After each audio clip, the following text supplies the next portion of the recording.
Like, I would agree with you that it's silly if MaxPax would play in something, let's say, like a Home Story Cup qualifier. And then there is $100 on the line for first place. And then he plays in that qualifier, takes the $100, and then he doesn't show up. That would be bad, I agree. But the European Spring Regionals is a massive online event. It's a standalone event. I feel like he's absolutely allowed to play.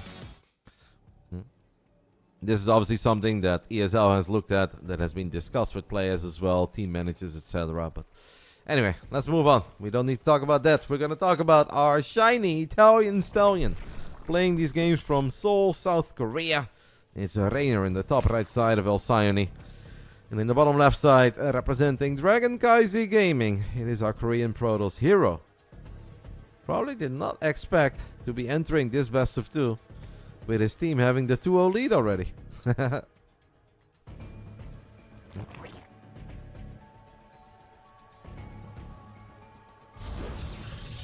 This season there are no webcams, by the way, as part of the ESL production, so there's no penalty in that regard either, right? Nobody uses the camera.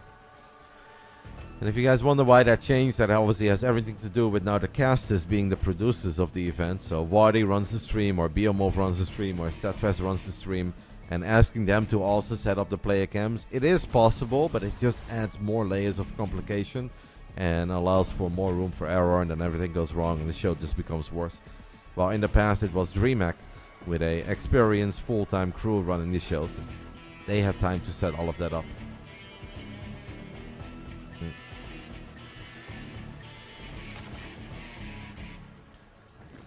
Excited for this series, guys. 2 of the absolute best StarCraft 2 players on the planet. 2 guys that are in the same group as well of the GSL Code S. her0 was one of the highest seeded players in Code S, so he was allowed to pick the first player to join his group. And he picked Reynor. And Reynor was like, what the hell, man? Why are you picking me? Like, you could have picked Sue or TY. You picked me? And he was like, yeah. And her0 said, yeah, I just don't want to pick any of my friends. And Reynor's like, alright, well, it is what it is.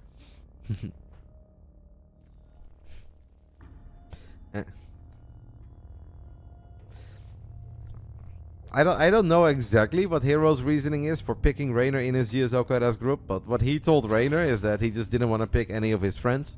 He felt bad for picking one of his friends, so he picked Reynor. And then I said to Reynor, but doesn't this make it worse? Because then you already have 2 incredibly strong players in the group, and then you can pick one of his friends, and he's really not doing his friends any favors. And then Reynor said, yeah, I don't think he really thought this one through, but that is what happened. Reynor's also a friend. Yeah, they are friendly with each other. Many events, they spend some time with each other away from the tournament as well. So these 2 are on good terms, but I don't know. Maybe her0 just wants to play some sexy PVZs. Who knows? her0 is a very confident individual, I think, in this matchup. Even at IEM Katowice, which was a slightly different patch than this one, her0 already said that he likes playing PVZ, that he thinks Protoss is pretty good against Zerg. Well, things only got better.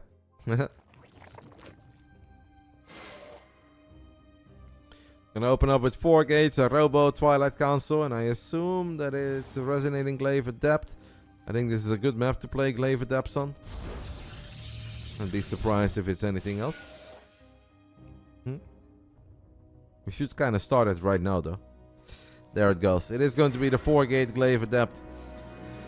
Ever since Reynor has made the journey to Korea, and he's been there for a couple weeks at this point, he's had a crazy amount of practice against this build. Korean and Chinese Protoss players truly enjoy spamming the ever-living hell out of this one. So whether Reynor wants it or not, every single time he queues up for a ladder game, this is what he's playing against. The only downside, though, is that there are not many Protoss players as good as her0. So you may feel somewhat confident against it, and you may think that you have figured out a way to hold it easily and convincingly. If her0 does it, it can be a little bit more difficult than when, for instance, a man like Jaishi does it. Even though Jaishi just played really good, but you guys know what I mean. Reynor forces the Prism to turn around, so gets a very easy, confirmed scout. Knows what's up. Still has a Spore Crawl on the way. Spore Crawlers are not bad, because A, they put some pressure on the War Prism from time to time, and B, just in case it's a Dark Shrine follow-up, you have some detection. Reynor stopped at 37 drones. Feels like a perfect amount of drones. Will her0 let the shade finish up? I kind of think he does. That's pretty reckless. And the roach is already here. I like the start of this battle for Reynor. Obviously, the lings will fall. That's pretty much what always happens. But there are so many roaches on the way. 4 adepts do make it into the main. War Prism is in the corner of the main as well. Reynor is absolutely allowed to lose a few drones here. You just don't want to lose too many. Making this many adepts is not cheap. her0 actually gets a queen. That's nice for her0. 7 drones already. War Prism is going to take a couple shots from that Spore Crawler. -8 drones, a bunch of Zerglings. her0 still on 2 bases. Reynor knows that her0 is still on 2 bases. Yes, Reynor is in a hotel. Seems to be a beautiful hotel. her0 sent out a probe there to build a pylon in the Nexus, but the Reynor here, Zerglings, were able to slow that down a little. At this point, Reynor feels confident that the worst is behind him, that he is safe to drone up. Can probably fire up a lair. I'd be very surprised if he stays on hatchery tag a whole lot longer. The quality is not great, guys, but this is the absolute best that I can do. I am not allowed to join the games. So the only thing they do is they give me a link and they allow me to just watch this link and show it to you guys. It's not perfect, but it's still pretty fun. We are always able to watch some high-level Starcraft. her0 is going to move out with that War Prism, 2 Immortals inside of it. Sure, he's going up to 3 bases. This is still a bit scary because Immortals are so freaking good against roaches. Reynor does not have roach speed. The Adepts, by the way, have finished up their shade, so they're going to be in the main base. And her0 just kind of leaves the 2 Immortals and the War Prism alone. And yeah, that's fine, I guess, because the Prism can always save the Immortals. Cancels the shade, sticks around in the main base a little bit longer, and knocks Reynor all the way back to 36 workers. This is looking pretty grim.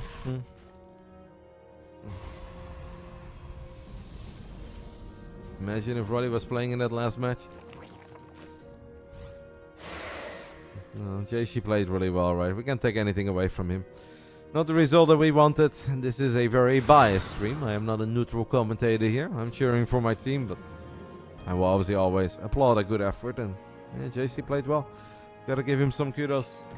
I think Reynor is in a bit of trouble, guys. We don't have roach speed. This is a pretty big Protoss army. The Immortal count is now at 3. The Adept count is high. her0 throughout this game has killed like, what, 20-something workers? Has taken out the vast majority of the Zerglings that Reynor has produced as well. Okay, that's an interesting shade to finish up. Reynor does decide to split off a few roaches and ravages to the left, but the Immortals are living up to their name. Reynor is taking a good fight on the right side. I don't see how we can easily kill 3 Immortals here. It looks like Reynor is indeed pretty dead. Hey, Reynor might be able to live a little bit longer, because her0 is actually going to slow down. her0 is far ahead in this game. He's on 62 workers. He's going up to 4 bases. And if there is one player on this planet that I would not slow down against if I feel like I'm in a really good spot and I am very close to killing him, it's Reynor.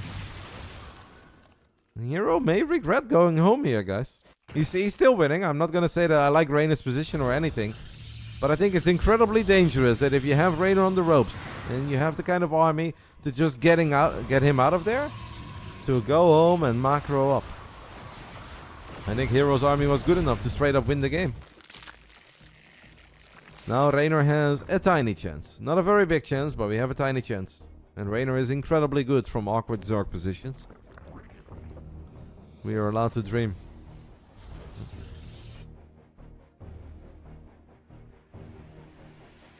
Wonder what he's gonna do with the infestation pit.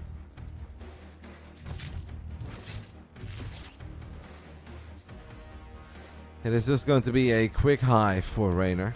He's got missile attacks on the way. We don't have a Hydra Den, but the moment I start that sentence, Reynor does drop the Hydra Den. So it seems that he is dreaming of getting some lurkers out eventually. But it's really not going to be that easy to make it to lurkers, and even if we finally do make it up to lurkers, her0 is going to have an incredibly powerful army. Our Korean Protoss from Dragon KaiZi Gaming is back. He wants more. 3 Immortals have now become 5 Immortals. Become ready. 2 Adepts split up into the triangle. Frustrating game for Reynor. He's been pretty vocal about these kinds of games that he hates them. He just kind of feels like he's forced to defend. There is very little that he can do with his units on the other side of the map. He wants to multitask, he wants to be fast, but the only thing he can do is try to defend to the best of his abilities. And unfortunately for Reynor, her0 just kind of played that a bit better.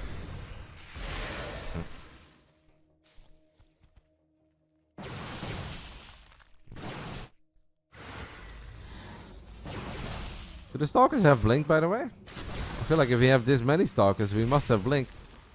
I feel like I completely missed that.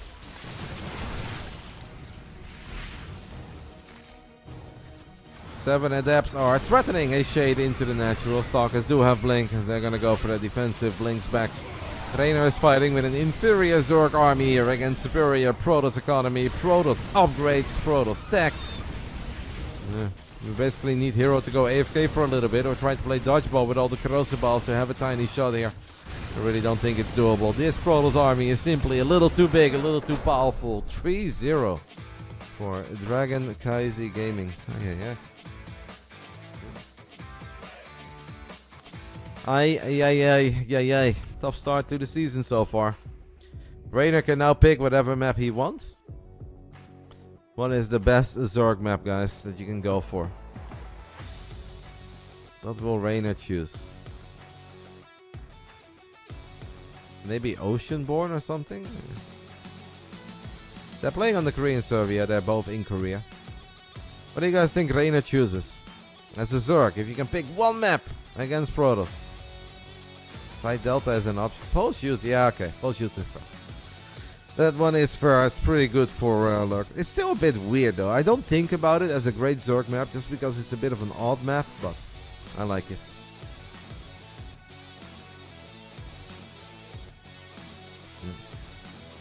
How's the ELO decided? I think they determined the ELO based upon your performance in the Masters Coliseum, in the Kung Fu Cup, and in the WTL Kodas. They don't care what you do in any other tournament. Their ELO is determined by only WTL events. So the Kung Fu Cups on the Wednesday, WTL over the weekend, and a big event like Masters Coliseum whenever they have it.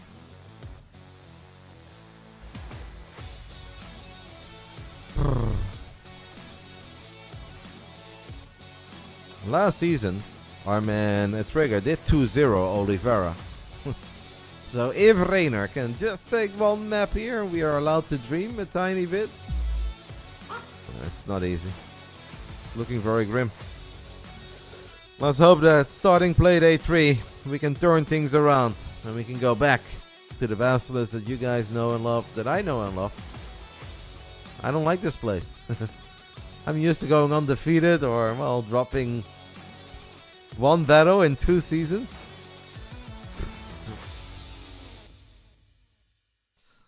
Thank you to XXX. So we are waiting for game 4 to start. Serral can absolutely get some days off, and I actually know when Serral is available. I am not going to share that with you guys because I don't want to make it easier or harder for our opponents, but Yona will play in WTL Kodas. And I told you guys earlier that it will be sooner rather than later. I know you guys miss Yona. And especially in the WTL Kodas, I really miss my man Yona too. But he's coming. Winter is coming and the Finnish Phenom is coming. The finisher is coming. I won't tell you guys when, but just keep a close eye on the WTL lineups. And you'll see him. Why are we balance whining about the best Protoss in the world? I don't think anybody is balance whining over her0 winning a game. We all know that her0 is amazing. But I do think you can talk about the state of PvZ without focusing on that specific game. And I think saying that Protoss is not good against Zerg right now or doesn't have a little advantage would be kind of crazy. You still need to do a lot of things right, and obviously Reynor is still going to destroy almost every single Protoss out there. Well, yeah, that man in the bottom left side is incredibly good at what he does. That was Dragon KaiZi Gaming's her0 in the top right side, picking Pulse Youth. We need to win this game to keep our hopes and dreams alive of turning things around in the second clan war of the season. And it's the Italian stallion, BASILISK Reynor.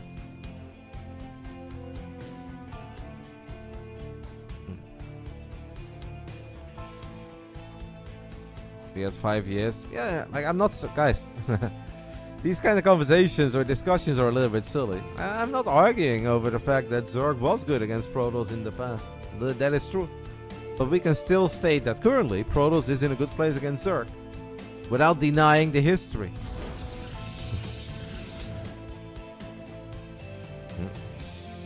It is absolutely a fact that there were times where it was almost even impossible for Protoss to win.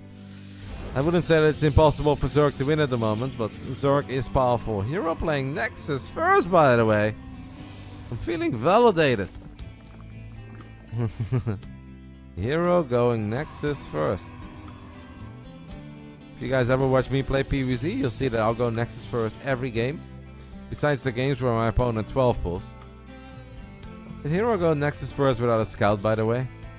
What a guy. Hero can put this in his Tinder profile. Even though he's so handsome, he definitely doesn't need Tinder. But if he ever wants to go Tinder, he could tell the ladies that he likes to live life dangerously. Nexus first against a Zerg, no scout. Woo! That's a super like if I've ever seen one. Is Hero married already? Did not know. Yeah, actually, he has a ring. I believe he wears his ring. So yeah. Hero's wife would be considered. Maybe that's why she married him. Maybe that's why he's already locked up, the handsome devil. Because he likes to live life dangerously. His lady knew a long time ago. Yeah, he is married. Yes. Sorry guys, I do not really keep up with everyone and their marital status. But a lot of our video games are getting older and Hero is indeed married.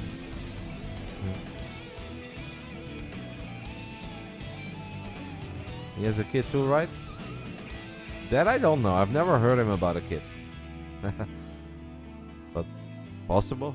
Maybe he's hiding it, right? Not everyone needs to share everything with the internet. Dark recently became a dad. That we know, and he has been very public about it. He has posted some adorable pictures. I don't know if Hero has one. Do you think, too, that this map pool has TOS in favor? Yeah. I mean, like, maps in PvZ are important, but as long as maps are somewhat normal, it's not really like a deciding factor on which race is favored over the other. A map needs to be very crazy to say, like, it's a great Zerg map against Protoss, or it's a great Protoss map against Zerg. Like, Dynasty is a good Protoss map because you have an in-base pocket expand that's a gold that Protoss can take, Zerg can't really take. So that's a good example of how wild a map has to be for it to really have a big impact on which race is favored over the other. Just the strength of the races is slightly more important. So guys, Hero went Nexus first into Stargate, now into a fleet beacon.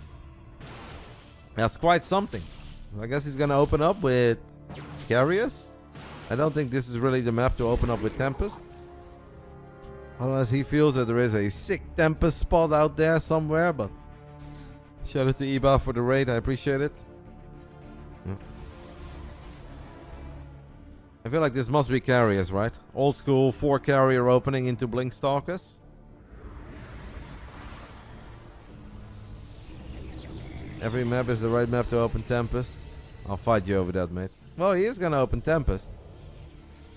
I guess if Reynor takes the gold as his 4th base, and there is a very good chance that he will, it's gonna be annoying. While he's even getting the Tempest upgrade. Hero. Hero opening up 2 Stargate Tempest. And he's getting the Tectonic Destabilizers too. Reynor did not scout the Fleet Beacon or the 2nd Stargate. He actually has no idea what this is. And if you are Reynor and you're playing against Hero, you're very worried that it's going to be like something like 8-gate Zealot +1 or a bunch of adepts with Resonating Glaive shading to the other side of the map. Reynor is going to go for +1 melee. I like it. He's got a safety Roach 1. Okay, now he's making the roaches. I don't know if I like that. Oh. I think Reynor is in the same apart hotel than me in Seoul. Oh my fucking god. I don't know the name. Actually, I do know the name, but you should ask him, mate. I believe that he's pretty open about it. Maybe you can have a nice dinner with him. Maybe you can get my boy some soju, because if he gets bopped by some Tempest here, he's gonna need a soju or two tonight. I hope that we cancel that hatch. But oh, okay, the queens are coming. Hero not paying attention there for a split second. Can Reynor get a Tempest? Yes, he does. Bouncy L Tempest defeats the OG Tempest. Hero doesn't really have a lot of units at home. Hero is busy dealing with those lings and roaches, and for the second time, one of his Tempests takes a lot of damage.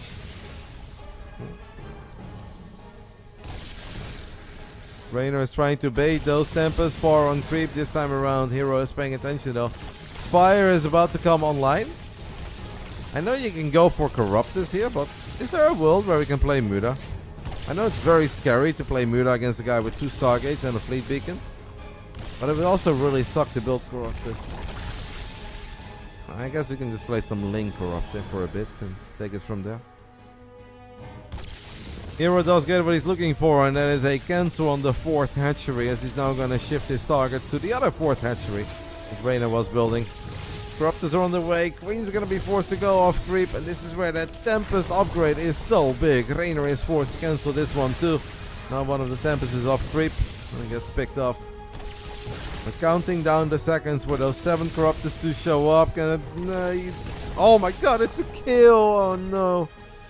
Reynor underestimating the damage of these Tempests with their Fleet Beacon upgrade. And that hatchery was a kill. Minus 350 minerals there. Ugh. What a nightmare clan war. Hey. Sometimes it rains. Sometimes life is all rainbows and butterflies. I would say it's raining cats and dogs at this point, but Reynor does get a cancel on the 4th Nexus, so that's something. Unfortunately, we do not kill that Oracle. Well, I am not mega worried about a whole bunch of Void Rays. I just don't think that Void Rays are all that great. And even if you guys think, yeah, but Void Rays are good against Corruptus, the thing is just that there is often a lot of other stuff happening, and that's maybe where Corruptus can put up a pretty good fight. If the Queens start helping out, if you just kind of get in and out of range, fire one shot, try to out-micro the Voids. And obviously if the Voids have to worry about maybe fighting some units on the ground, because the Lings win the ground fights. So I'm not mega worried about a bunch of Void Rays for now, but yeah, the higher the Void Ray count comes, with a mothership as well, and then a bunch of cannons and batteries, that's where I do start getting a bit worried. I don't think Reynor has an infestation pit yet, right? The ground army of Hero is kind of crappy, and it will continue to be crappy for a while. But that's where the cannons and batteries come in very handy for him. Pongo and Power Bombs are fucking fantastic, but we need a hive tech if we want to go for Power Bombs, and we need an infestation pit to even open up hive tech. And I don't even think we have an infestation pit, so it kind of feels that Reynor just wants to go for it with Ling, Roach, Ravager, Queen, Corruptor. That's where I'm afraid that the cannons and the batteries are the real freaking problem. Or maybe the silly Void Ray count at this point. I'm concerned. Reynor is maxed out. He's got a 40 army supply lead. That shade will finish up, by the way. These adepts do not have Resonating Glaive Adept. They will still be able to find a few drones. Reynor's going to wipe them out rather quickly. Here come the Queens. Ugh. Well, Battery Overcharge is going to be very important here. The moment that Hero activates Battery Overcharge... Okay, I like the Banelings, by the way. Banelings are awesome. 33 Banelings. He's doing it on purpose. Yes, Reynor. 33 Banelings with +2 melee and a couple of Lings running into the main base and natural too. Alright, this is our boy. Here comes the Bane train. We have those cannons and batteries there. We need to take those out very quickly. The Void Rays are wondering if that's the fight that they can take. Mothership activates its cloaking ability. Yeah, there are no cannons and batteries to help out the Void. Corrosive Balls. I cannot believe.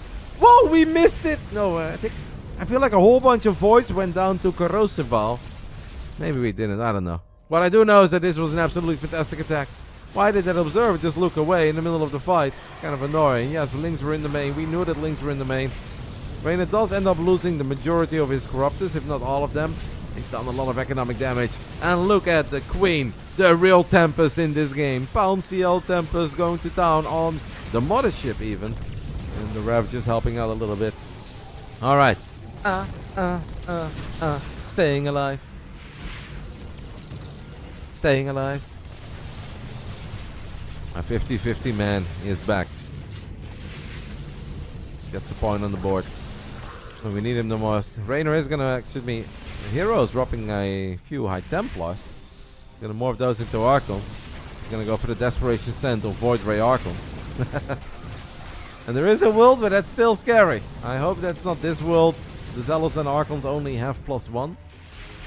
So I want to say that I think Reynor should be fine. Heroes on 34 probes. Still a tiny bit scary though, because we don't have spellcasters. A few Infestors would actually be really sick here. He's great against Zealots, great against Void Rays, great against the Archons. Reynor needs to be a tiny bit careful that we don't take the worst fight ever. Just needs to buy some time. We got 65 drones. We've got a gold base. Every second that goes by is a good one for Reynor. We just need to hold. We should be fine, right? I'm just traumatized, guys. I think we are fine. The Voids are going to activate Prismatic Alignment, but they're going to have to float away against those Ravagers spamming Corrosive Ball. The Corruptors are doing their thing, and Reynor gets the job done. Well done, matey. Well done. I know you did your best. Alright, we get a point on the board. We at least get a point on the board, and we are still allowed to dream. Reynor with the 1-1 draw. Not many predictions here, by the way. Was it too difficult for you guys? A 1-1 draw.